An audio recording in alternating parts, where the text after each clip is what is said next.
دے روپ میں چاہ جاتی پھر اللہ تعالیٰ مزید کرم کرے اولاد عطا فرما دے تے روح بدل جاتا ہے پھر ماں بھی بن جاتی ہے۔ علامہ اقبال رحمۃ اللہ علیہ نے تین نسبتاں بیان کی آگر ہے جے بیٹی ویکھو تے تامی آپ شان والی ہیں، جے بیوی ویکھو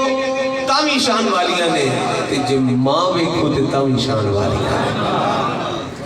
علامہ اقبال رحمت اللہ علیہ آپ جناب والا سیدہ طیبہ طاہرہ راقیہ ساجدہ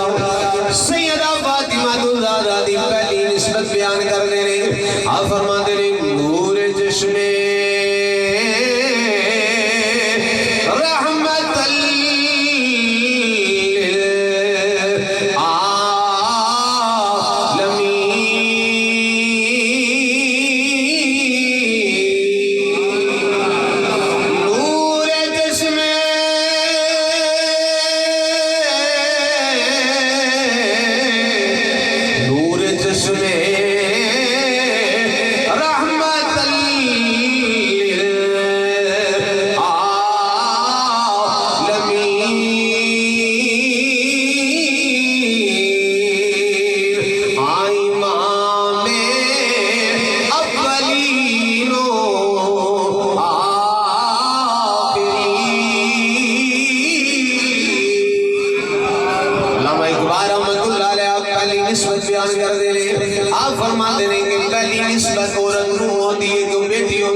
رحمت دی بیٹی نے جو خود کائنات صلی اللہ علیہ وسلم آقا رحمت بن کے آئے نے بیٹا سرکار نے فرمایا اللہ دی نعمت بیٹی اللہ دی رحمت ہوتی ہے میری بیٹی میرے واسطے رحمت قاری صاحب دی بیٹی قاری صاحب واسطے رحمت چودھری صاحب دی بیٹی چودھری صاحب واسطے رحمت ولی دی بیٹی ولی واسطے رحمت غوث دی بیٹی غوث واسطے رحمت قطب دی بیٹی قطب واسطے رحمت عبدال دی بیٹی عبدال واسطے رحمت عطاد دی بیٹی عطاد واسطے رحمت تابی دی بیٹی تابی واسطے رحمت صحابی دی بیٹی صحابی واسطے رحمت ابو بکر دی بیٹی ابو بکر واسطے رحمت عمر فاروق دی بیٹی عمر فاروق واسطے رحمت عثمان غنی دی بیٹی عثمان غنی واسطے رحمت مولا علی دی بیٹی مولا علی واسطے رحمت قربان